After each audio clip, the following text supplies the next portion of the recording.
Olá, amigos! Fabiano Santos, Mortgage Broker brasileiro aqui na Austrália, e hoje estou aqui de novo com mais um episódio do Café com o Fabiano.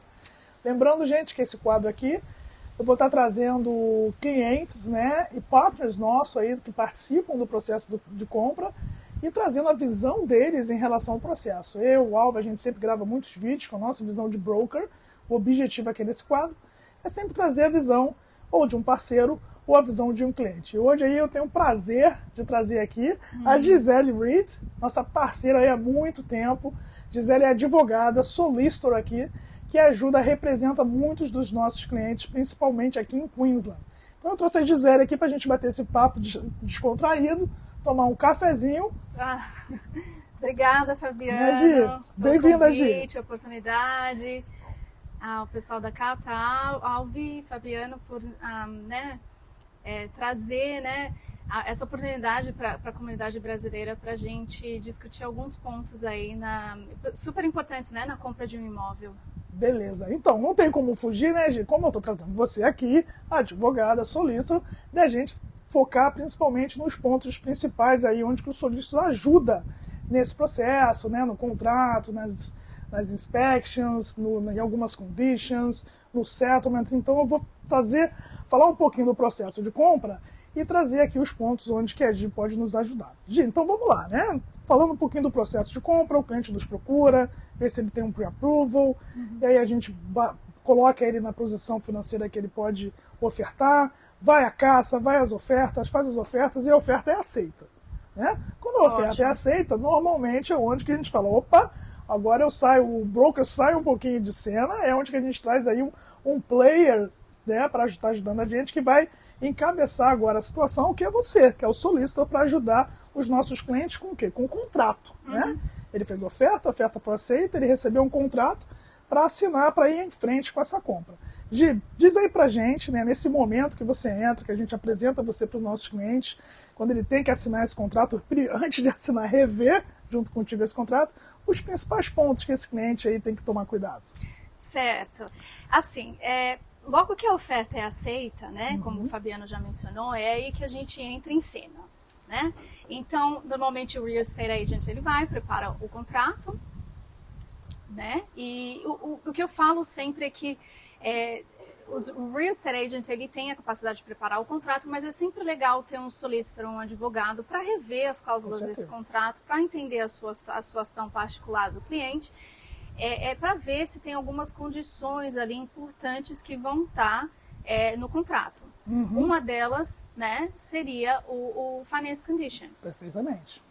Então, o finance condition está ali, é uma possibilidade, né, que o cliente pode pedir que seja inserido no contrato para ele ter a capacidade de obter finance, né, de ter o banco aprovando a aplicação financeira dele para a compra do imóvel. E caso não dê certo essa aplicação, o cliente então vai ter a possibilidade de terminar o contrato e o depósito inicial ressarcido para ele. Então, o finance condition é uma das cláusulas mais importantes que devem estar no contrato. Muito bem, e esse ponto é muito importante. O pessoal às vezes faz pergunta, poxa, mas a gente não está pré-aprovado? Exatamente, você está pré-aprovado. É o né? pre-approval, né? Não é o final ainda. Não é o final approval. Então, esse momento do finance, ter esse finance condition no contrato, e aí a gente, de novo, né, faz ressalvas assim, de repente, algumas regiões, isso não pode ser mais fácil colocar e outras não, mas sempre tentaremos colocar, você está pré-aprovado. E outra coisa, esse finance também protege o cliente, né, de quando o banco ele vai lá fazer a avaliação do imóvel. Isso. Às vezes o cliente está pré-aprovado, não vai ter problemas aí na situação dele de continuar para o unconditional approval, mas o banco pode, você ofertou 600 mil na casa e o banco falar, não, para mim vale 500. Isso, tem a avaliação da casa que tem que ser feita ainda, né? Então o finance também protege o cliente disso, né, Gi? Isso, com certeza. Eu já tive experiências onde o cliente tinha um pre-approval, não era com vocês como brokers, envolvido nessa transação, mas o cliente tinha um pre-approval, o contrato não tinha a condição do finance, e quando o banco foi fazer a avaliação da casa, né, eles não deram o final approval. não deram aprovação final porque achou que a casa valia menos do que eles esperavam. Então, quer dizer, o cliente não conseguiu sair do contrato. Olha aí, e ficou estaque com o contrato, né? Porque não quis colocar a condição do finance. Isso é muito importante. Uma outra cláusula muito condition, né? Muito importante que a gente consegue colocar é o building pass condition, né? Sim. Explica pra gente também um pouquinho. É uma outra condition, né? Super importante para estar no contrato. Normalmente falando, né, são 14 dias, esse é o standard, 14 dias para o cliente conseguir o finance approval e 14 dias para ele conseguir o building impasse. Normalmente esse é o standard, tá? Então, durante esses 14 dias após o contrato ser assinado, o cliente tem a oportunidade de contratar um builder, né? Para o builder fazer a inspeção da casa, porque somente um builder vai poder avaliar coisas como moisture, se tem alguma, né, adição na casa que de repente não é council approved. Então é super importante ter um builder indo lá para saber se a estrutura da casa está ok, para detalhar, passar recomendações com relação né, a defeitos da propriedade e etc. Então, se o cliente de repente também não estiver satisfeito, né, 100% com o report do builder, existem maneiras, e a gente vai conversar sobre isso, né, em que a gente pode reverter esse quadro. Então, mas é super importante você ter essa opção também. Exatamente, as conditions são importantes. Finance condition, para a gente transformar o seu pre-approval em unconditional approval, e também a gente entender como é que vai ser a avaliação do seu imóvel, e o building pass, para a gente entender a condição do seu imóvel. E a gente colocou um ponto muito importante aqui, que o que acontece, né? Esse builder, esse pessoal que vai lá avaliar, eles vão fazer um report, né, Gi? Isso. E aí esse report pode vir com danos muito grandes ou danos minor problems, e aí a gente tem que rever o que a gente vai fazer com essa propriedade. O que pode acontecer aí, Gi? Sair do contrato, negociar? Vamos falar um pouquinho disso. Normalmente a gente recebe o Building Pass Report com as recomendações do builder, né? Então o builder vai dizer assim no report, tem um pouquinho de moisture no banheiro, deve ter algum leak, né? Algum vazamento no banheiro, ou no deck, ou a madeira do deck já está apodrecendo, enfim, a estrutura da casa não está de acordo com as expectativas do comprador. Nesse momento, tá? Normalmente o cliente nos envia o Building Pass Report e nos pergunta as alternativas, né? Para a gente reverter esse quadro. Né? Então, existem algumas opções disponíveis para o cliente. Uma delas é a gente pedir, né, uma cotação para o builder. Pode ser aquele builder que fez o Building Pass Report ou qualquer outro builder para passar uma quote. Bom, tem esses defeitos na casa, quanto que vai custar para arrumar tudo isso, né?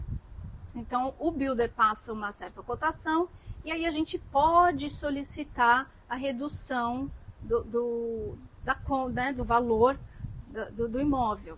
Só que assim, a gente vai solicitar, não quer dizer que o vendedor vai estar de acordo, né? Então, é uma solicitação que você vai fazer para o advogado do vendedor.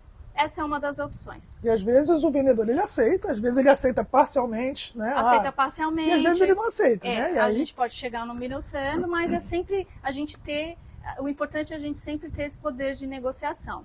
Isso é bem legal, né? Mesmo com o contrato assinado já, né, Gi? A gente tem esse caminho aí de tentar renegociar o valor do preço se a gente encontra algum problema. Né? Isso.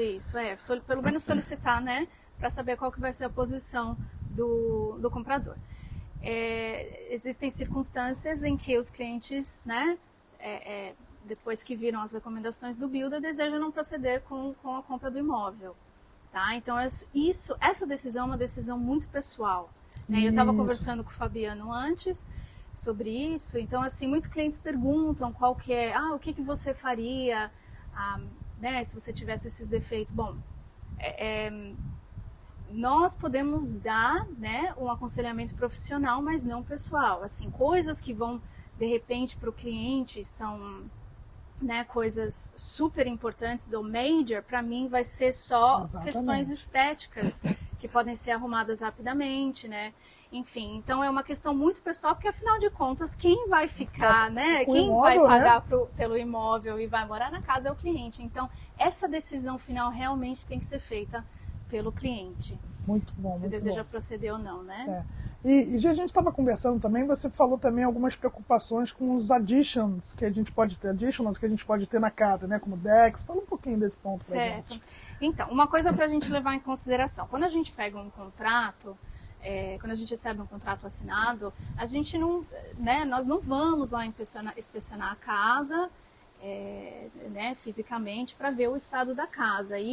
Por isso que existe o Building Pass Inspection, porque você contrata um builder para fazer esse trabalho. Então a gente não tem o conhecimento, né, até a gente não pegar esse report do builder, a gente não vai ter o conhecimento se a casa de repente tem algumas additions, que seria, por exemplo, um patio, ou uma garagem que não deveria estar ali, ou uma pergola, um deck, sabe? Muitas estruturas precisam de council approval. E a gente só vai conseguir identificar se tem certas estruturas na casa se o builder, né, notar isso, porque esse é o papel dele, né, de estar recomendando o cliente a procurar saber se aquela estrutura tem is council approved. E a partir disso, então, a gente faz a pesquisa baseado, né, nas recomendações do builder. Exatamente. Então, gente, olha a importância aí que a gente tem, né, de ter um solicitor envolvido na revisão desse contrato, nessas análises, e também um outro profissional aqui, né, que é esse builder, esse inspetor que vai fazer toda a avaliação aí e desenhar os reports da sua casa para você ter a sua decisão de ir em frente ou não, ou de negociar o preço da sua propriedade, mesmo depois do contrato assinado. Outra coisa também que o solicitor, né, vocês nos ajudam muito o cliente, a gente no processo, é algumas consultas adicionais que vocês fazem, né, em relação ao strata, a área do onde que o cliente está comprando. Fala um pouquinho dessas consultas adicionais. Certo, as consultas, né, as chamadas pesquisas, searches, que nós fazemos, são super importantes também para a gente determinar outras questões com relação à propriedade. Então, assim, existem algumas pesquisas que são compulsórias, tá?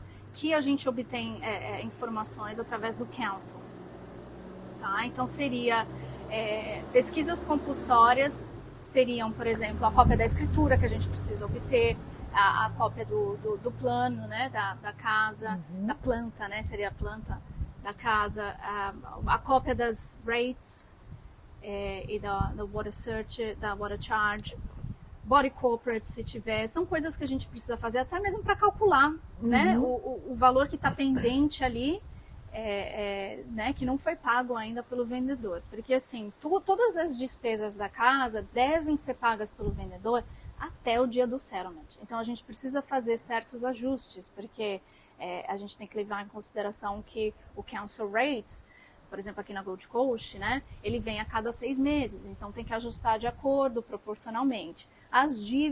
Todas as despesas da casa após o settlement, a responsabilidade é do buyer. Então a gente tem que fazer esses ajustes e para isso a gente precisa dessas pesquisas, né, que são compulsórias. Existem outras pesquisas adicionais que o cliente também pode fazer, né, e isso fica a critério do cliente também, né, se ele quer instruir os advogados a fazerem outras pesquisas mais a fundo e tal.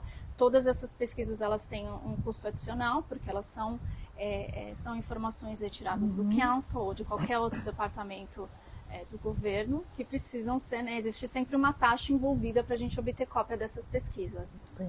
Você falando desse ponto, me veio um caso de um cliente, né, de New South Wales, está comprando um imóvel num prédio que tem elevador, né, e aí o solicitor fez uma pesquisa, né, no caso, né, a Gia é nossa parceira aqui em Queensland, né, esse caso lá em New South Wales, e acharam um problema no elevador, né, e tipo, que tava uma briga entre o strata e a seguradora, quem ia pagar. Isso daí, o cliente, o strata ali tendo problema, quem é que vai pagar? Os advogados que estão vendo essa briga, enfim. Então são consultas que o solicitor pode ajudar, e nesse caso o solicitor lá levantou a mão para o cliente, olha, está tendo esse problema, né? É uma questão que pode ter um prejuízo financeiro para você e tal, você escolhe se você quer ir em frente ou não. O cliente, no caso, fez lá as contas dele, fez a análise e resolveu ir em frente mesmo com esse problema. Mas, né, o advogado solícito levantou a flag, né? Isso. E já que você mencionou a questão do body corporate, quando a gente compra uma casa que está sujeita ao body corporate, a gente tem que fazer essa pesquisa, a gente tem que fazer uma body corporate search. É uma pesquisa do body corporate que ela vem super detalhada, mas que providencia toda a informação com relação ao body corporate. Todas as reuniões que foram feitas no body corporate, todas as despesas pagas. Se está tendo problema de vazamento em certas casas, se está tendo problema entre vizinhos, um vizinho, por exemplo, processou o outro, tudo isso vai sair no body corporate. Essas questões do elevador, quem que vai arrumar o quê, sabe? Principalmente quando envolve espaço comum, por exemplo, uma piscina, né? A gente vai saber quais os funds do body corporate, né? Se o body corporate está em débito, se está com caixa bom, para quem né? que está devendo, se está com caixa bom, um cash flow legal, sabe? Então, é importante também, antes de assinar o contrato, a gente estar ciente, né? Os clientes estarem cientes do pagamento das taxas para o body corporate, né? Que elas vêm per quarter. Então, para você saber, assim, o quanto que você paga por body corporate, porque o body corporate nada mais é assim, você pode dizer, uma organização, né, que vai cuidar do espaço comum do condomínio. Exatamente. Né? Então, é super importante você saber o que está acontecendo no condomínio, para você saber se você quer entrar nesse jogo ou não. Então, a Body Corporate Search, quando tem um Body Corporate envolvido, ela é compulsória também. Muito bom, muito legal isso, né? Isso daí é um ponto importante da gente colocar em mente, né? Que além do pagamento das prestações do seu mortgage, se você está comprando uma townhouse ou comprando uma unit, você tem ali o Body Corporate ou o Strata, né? Que é o nosso condomínio lá do Brasil, que também vai ser um custo aí que você vai ter que pagar, né? Que você tem que colocar isso na conta. Legal, Gi. Então, revimos o contrato, fizemos todas essas análises, o cliente foi em frente, transformamos o pre-approval em unconditional approval. Próxima data importante é o settlement. Settlement, o famoso e misterioso settlement. Que os nossos clientes sempre ficam um pouco assim, ansiosos e meio receosos. O que acontece nesse settlement, né? Que aqui, com a modernidade, aqui na Austrália, as coisas acontecem um pouquinho diferente do que como ocorria no Brasil. Fala pra gente um pouquinho do que acontece nesse misterioso settlement. Né? Quem é envolvido, o que acontece? O settlement, gente, nada mais é do que a transferência da escritura do vendedor para o comprador, né? Então, assim, antigamente a gente tinha um settlement físico, né? Onde as pessoas se encontravam. As pessoas, eu digo, o cliente não precisa ir ao settlement, né? Então, nós somos instruídos para representar o cliente, desde o início do contrato até o fim, incluindo o settlement. Então, no passado, a gente iria num lugar físico, nos encontrávamos no banco normalmente, tá?